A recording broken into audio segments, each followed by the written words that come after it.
We have some games with interesting art styles, follow-ups from seasoned developers, and a number of unique titles in the other games section this week in new releases, so let's begin with Kingdoms Dark, a card-based survival city builder where you are in charge of a medieval city and have to defend your realm, expand your kingdom by day, and protect it from sieges by night, using a deck of cards to select from and place structures, manage resources, and deploy units, with every decision influencing the prosperity and resilience of your domain. Cards extend to active combat abilities which you use in the defense phase, and has replayability stemming from procedurally generated events and enemy attacks, with a fantastic voxel art style as well. On paper, one of the most hyped entries of the week is Conquest Dark, a Vampire Survivors style action roguelite but with fancy modern graphics, similar to Jotun Slayer Hordes of Hell, both looking like modern Diablo style games, which is part of the appeal. It is your classic dark fantasy action RPG in which you choose from a champion who performs dark rituals to summon and battle cosmic horrors. Each hero is unique with their own playstyle, which adds variety, condensing down the action RPG experience into self-contained play sessions where you go from puny and weak to godlike power within a run, having demoed extremely well, so here is the early access release. This video is brought to you by Grifford Academy, a narrative-focused turn-based RPG which tells the tale of Erica and a group of misfit high school students as they are pulled into the mystical book realm of Caldrea, a world brimming with magic and void monsters. Engage in dynamic battles utilizing an intuitive combat system that balances accessibility with strategic depth. Use complementary abilities and attacks to take out your enemies, respec and re-equip easily, encouraging experimentation with different character builds. Beyond combat, Grifford Academy puts a strong emphasis on storytelling and character evolution. Your choices influence the personalities and development of the main characters, leading to different narrative outcomes and combat benefits. Explore a world full of quests, secrets, and a cast of interesting characters from vendors to villains, all brought to life with a stylish cel-shaded art style. If you love controlling character growth within a compelling story and making critical combat choices, wishlist Grifford Academy on Steam and get ready for the early access launch in Q2 2025. If you love anime waifus, Rebellion GODSOUL Awakening will be the next title of note, a card-based JRPG with visual novel elements where you play as an otaku in the dystopian dream city of 20x1, where corporations dominate the internet and AI has eroded personal freedoms. However, as a rebel, you are linking up with rebel girls to share your love of otaku culture, never bowing to the oppression of reality. I believe this is from a Chinese developer, so the Steam store page translation seems a little rough, speaking of link people and using the power of God's soul to defeat evil, but I'm not sure how that plays out in the story. But there are over 40 of these characters to add to your party, each possessing distinct abilities and storylines, allowing for deep relationship building that unlocks powerful transformations and exclusive cards. The card-based combat looks interesting as well, and critically, despite looking like a gacha game, this is supposed to be a one-time purchase with no microtransactions, so if you love RPGs, this might be of interest. A long-in-development turn-based tactical roguelite is StarVaders, mixing Into the Breach and Space Invaders, where you control a mech pilot defending Earth from relentless alien invaders. This mixes turn-based tactical combat on the grid with some roguelite deck building, taking place on a vertical grid where enemies descend from the top and your objective is to prevent them from reaching the bottom rows, since that increases your doom meter. Move your mech, attack and use skills and abilities to destroy your opponents while managing a heat system that limits the number of actions per turn. Overheating can lead to burnt cards, adding a layer of strategic depth to each decision. The game features multiple mechs and pilots, each with unique abilities and playstyles, with progression in the form of new cards, artifacts and upgrades, enabling powerful combos and looks like roguelite fun. Love indie games? Sign up to my newsletter to get a weekly dose of what's hot, along with some news and of course, weekly game giveaways, so if interested, link is in the description below. I'm not usually a voxel person, but Castle Craft did catch my eye this week, an ambitious looking sandbox defense title where you have to construct and defend a kingdom's stronghold against relentless waves of enemies. This has base building, resource management and real-time strategy elements within a fully destructible environment, with two primary game modes: Wave Defense, where you must fortify and defend castles, and Creative Mode, which allows for unrestricted building and experimentation. You will get access to over 80 architectural elements, 20 unique trap types and 18 distinct weapons, meaning that you can create intricate designs as you plan your defensive strategy. As you build and expand, you will eventually be able to automate resource collection and construction so that you can focus on strategy and real-time defense action, which will be critical as enemy forces adapt and evolve, looking kinda fun and could be huge. Smaller games begin with Dark Pact, a sweet-looking pixel art entry whose developers asked the question, what if Into the Breach had a full campaign? Meaning that this is a turn-based tactics title with a focus on tactical positioning and using the environment to your advantage. In addition to direct damage dealing abilities, you will get access to a range of options which can push, pull, taunt or otherwise control enemy movements, where pushing enemies off the map into lava would probably be an instant kill. Each enemy attack is telegraphed and you have perfect information before making decisions on your own action, where you do need to consider your party of characters as well, which includes a knight, a mage, a rogue and a cunning fox, each with unique skills that synergize to create devastating combos. There will also be a variety of enemies with different behavior, from cowardly goblins to explosive skeletons, adding another layer to the strategy, and is the hidden gem of the week.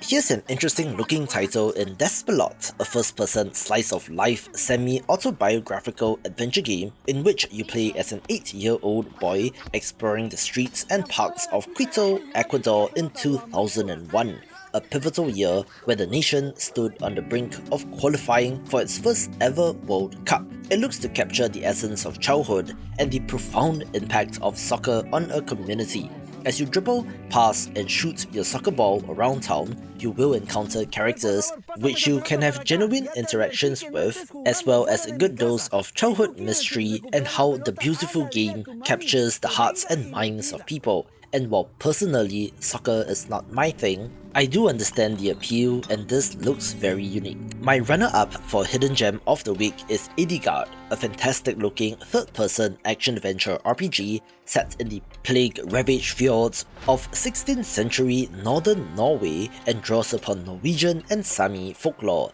This has an open-world structure where you play as a shape-shifting mercenary confronting mythical creatures like trolls and influence the delicate balance between rival clans vying for power. You can transform into a variety of creatures such as bears, wolves and lynxes, each offering unique abilities for combat, exploration and puzzle solving. Central to all of this is that you can reclaim, restore and upgrade cursed farms into thriving settlements, with each reclaimed area presenting distinct challenges and opportunities, looking impressive even if the shape-shifting animation or lack thereof is kind of underwhelming but understandable. A chaotic looking multiplayer party game is Farm Your Friends, in which you play as a farmer who has to grow crops for sale, but can also sabotage your opponents. This has up to 8 player support, both for team-based modes as well as individual free-for-all, with matches being set at 5 minutes, with the main goal being to sell the most produce. You can plant your own crops or steal from rivals while deploying traps like poison, handcuffs and explosives to disrupt them,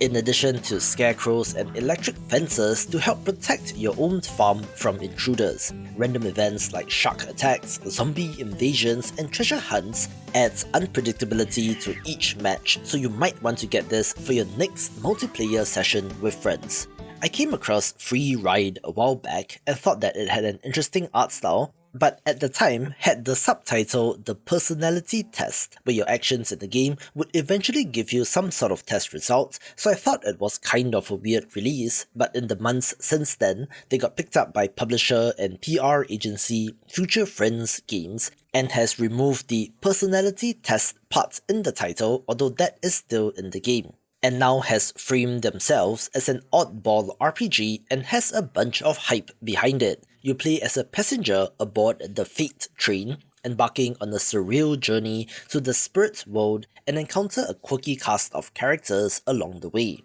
The spirits have their own unresolved issues, which you can help with using physics-based telekinetic powers to interact with the environment in creative ways. The narrative unfolds through branching storylines, influenced by both conscious choices and unconscious actions, culminating in a personality outcome that reflects your in-game decisions, with a cool art style as well, and will be of interest to narrative game fans. Another very interesting looking title which caught my eye is Icaria, an automation colony builder in which you take control of a robotic colony on a procedurally generated alien world, tasked with building and automating a self-sustaining settlement.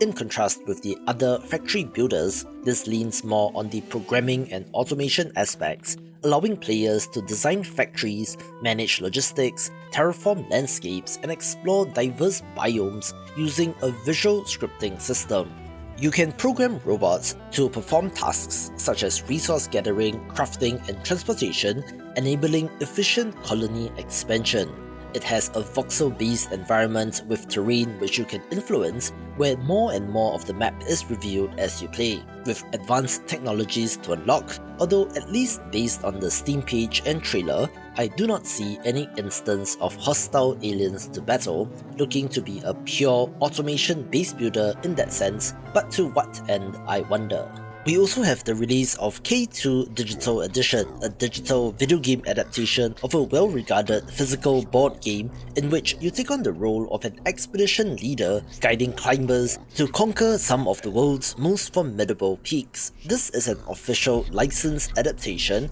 offering a strategic turn-based experience that challenges players to balance ambition with caution. There are 4 main modes, including a single-player campaign as well as regular matches with CPU opponents with 3 difficulty levels, as well as both real-time and asynchronous online multiplayer. You must navigate dynamic weather conditions, manage resources, and make critical decisions about when to push for the summit or retreat to safety, with each mountain or map introducing unique challenges and rule variations, requiring adaptable strategies. This includes all official expansions, with digital board game conveniences such as an interactive tutorial, colorblind accessibility options, and automatic enforcements of the rules, instead of having to constantly refer to the manual, and looks like a good one of these. An awesome looking cozy life sim title is Little Sim World, in which you are new to the city of Little London,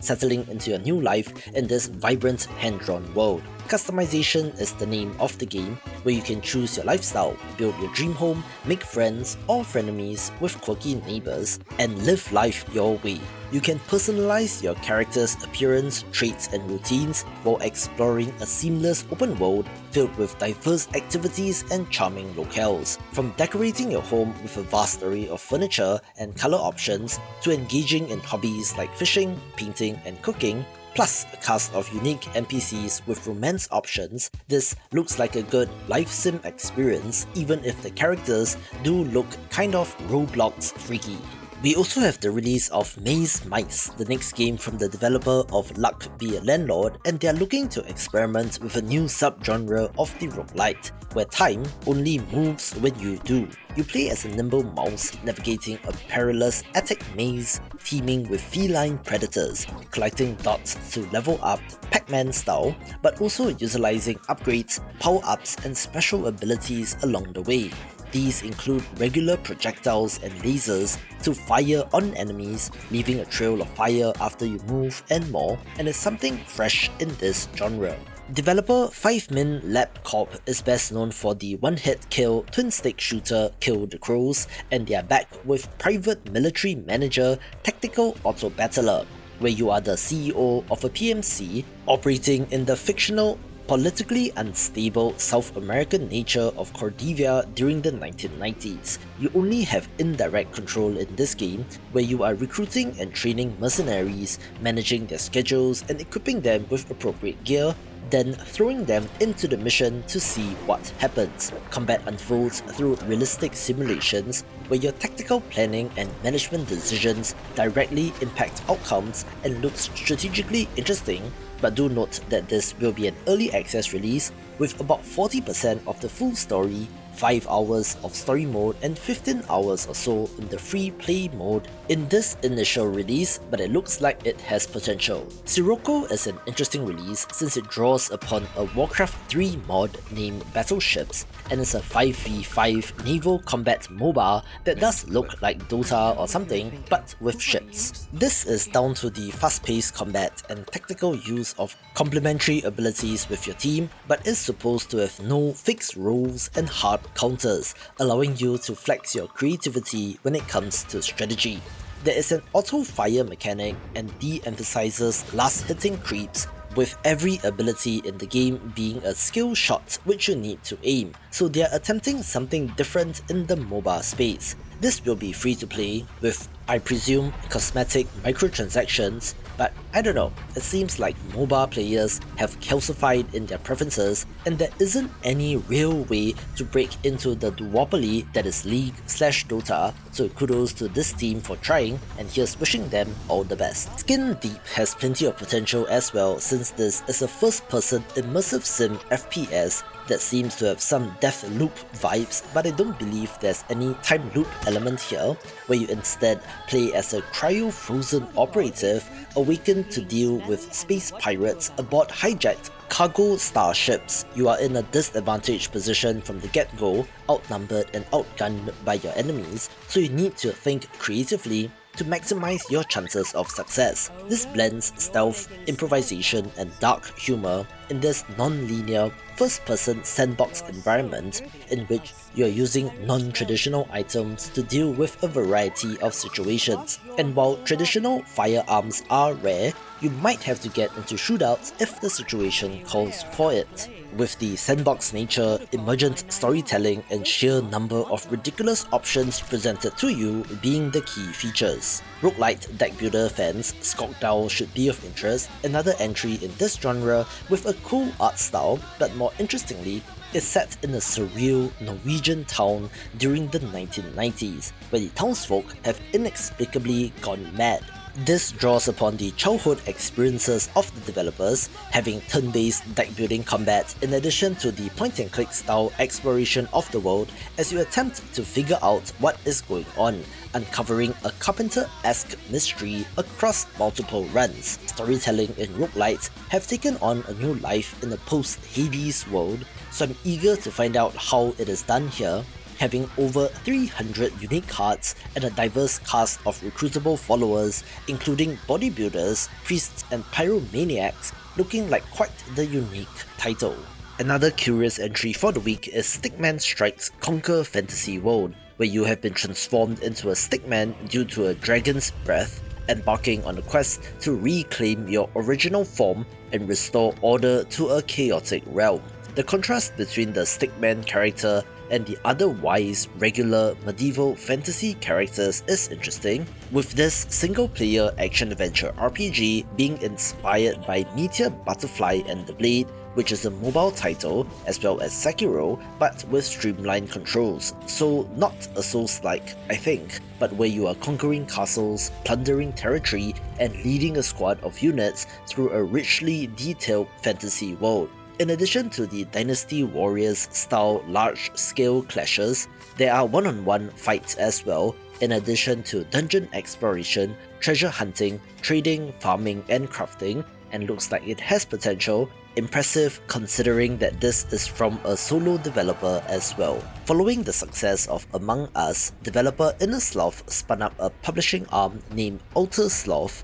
who is funding interesting titles, with one of the games out this week in The Horror at Highrook, an occult card crafting narrative RPG where you play as an occult investigator dispatched to unravel the mysterious disappearance of the aristocratic Acheron family within their eerie Victorian mansion. This looks almost like some sort of tabletop board game where you manage a team of unique characters such as the Mechanist, Plague Doctor, Scholar and Thug, each possessing distinct skills and vulnerabilities to hunger, injury and madness. Explore the haunted mansion, uncovering secrets through letters and artifacts, and perform occult rituals by combining characters, items and locations to craft tools and potions, with the non-linear crafting system being central to all of this. It also has a gothic horror atmosphere inspired by H.P. Lovecraft, Edgar Allan Poe and Bram Stoker,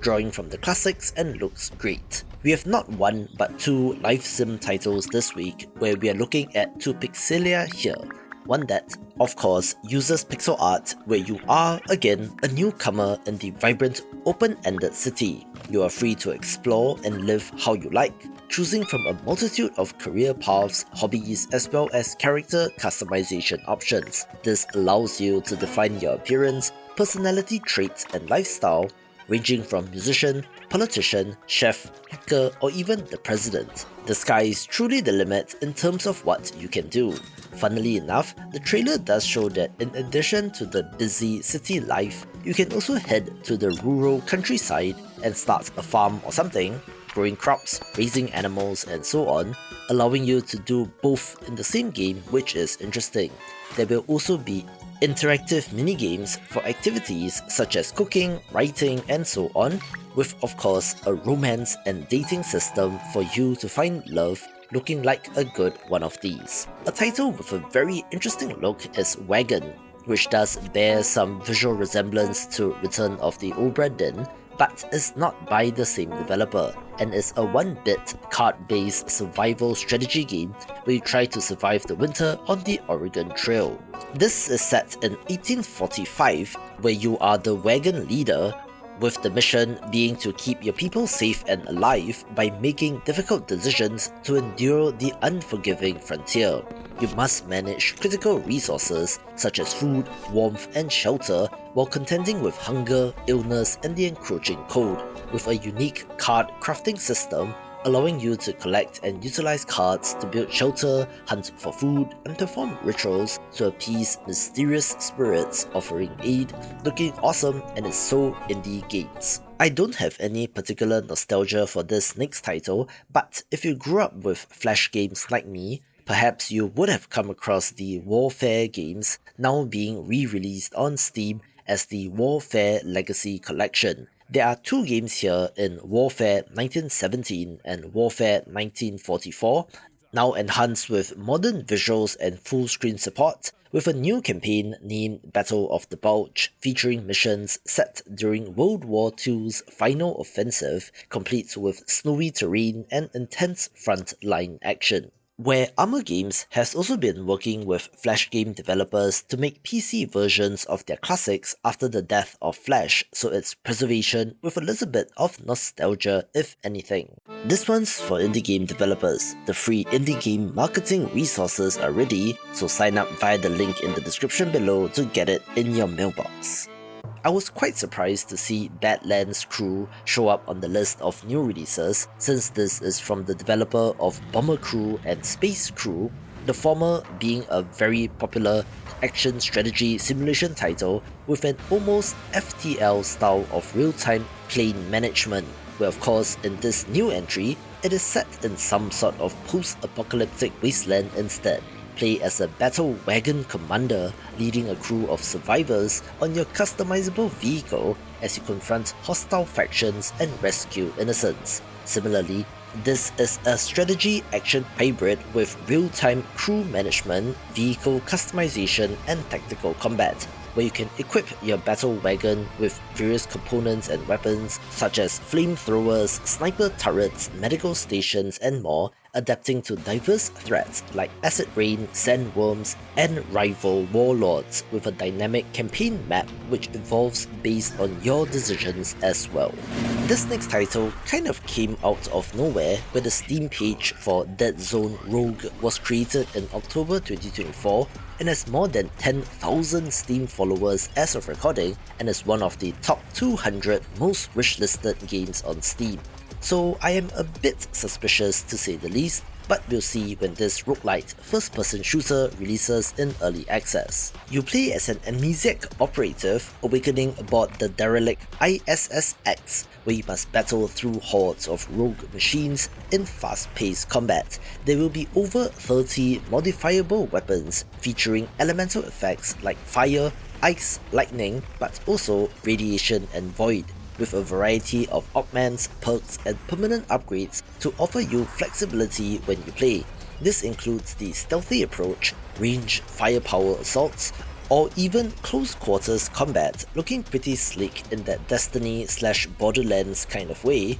where the one big name that I can think of in this space is Gunfire Reborn, so maybe this will fill that sci-fi setting gap. We have the next title from the developer of My Friend Pedro this week as well, which is titled Shotgun Cop Men, one that looks to have an equally absurd premise and visual style, where you play as a determined police officer on a mission to arrest Satan himself, navigating the fiery depths of hell in this punchy, crunchy son-of-a-gun precision 2D action platformer. The gimmick here is a unique movement mechanic where firing your shotgun propels you through the air, making your weapon essential for both combat and traversal. As you fire your weapon, you will get propelled in the other direction and have to use it to strategically move through the level. This will have over 150 handcrafted levels filled with demons, traps, and challenging obstacles, complemented with intense boss battles. There will be optional challenges like no damage runs, speed runs, and kill all enemies objectives, also having a built-in level editor for more replayability, looking to have Hotline Miami or Butcher vibes as well, and looks great. A pretty sick looking top-down action-adventure title is Moroi, in which you are an amnesiac prisoner, a lot of that going around this week, trapped within the Cosmic Engine, a surreal, ever-shifting hellscape where reality bends and grotesque inhabitants blurs the line between ally and adversary. This has some gnarly looking visceral combat that looks like blood and guts action mixed together with dark humor and environmental puzzles. You will gain access to cool weapons like chain swords and arm-mounted cannons, with the puzzle and exploration aspect looking neat, since you can perform occult rituals that often involve unsettling tasks like drinking blood or digging through viscera in order to open up certain options,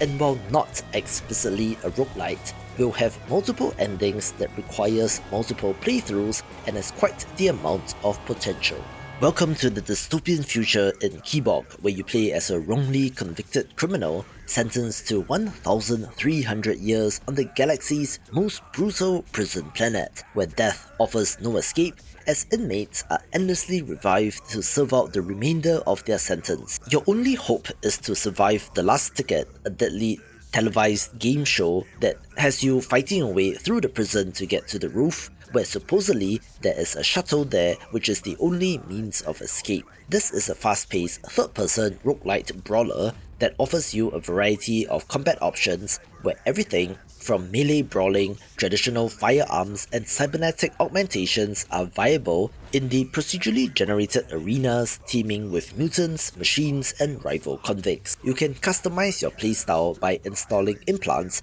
unlocking augmentations, and experimenting with mutations to create powerful synergies, and apparently will have, I quote, millions of possible combinations and countless potential viable builds coming to us from the developer of Redeemer, so I expect combat to be excellent. Watch this video for more third-person action. Tune in this cycle to The Last Ticket, only on Cable Galactica.